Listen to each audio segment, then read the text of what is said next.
understanding the term newlywed. Hello everyone, and welcome back to our English language learning channel.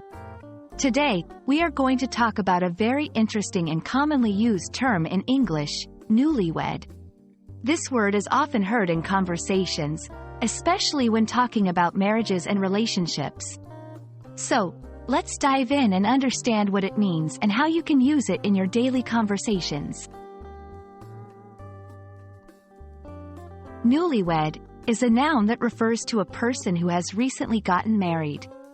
It can also be used as an adjective to describe something related to a recent marriage. The term is usually applied to both partners in a marriage and can be used whether they are a man or a woman. For example, you might say, "They are newlyweds," to describe a couple who has recently married. Now that we know what newlywed means, let's look at how to use it in sentences.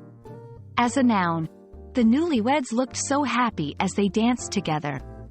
As an adjective, they moved into a newlywed apartment. Notice that when used as a noun, newlywed refers directly to the people who are recently married.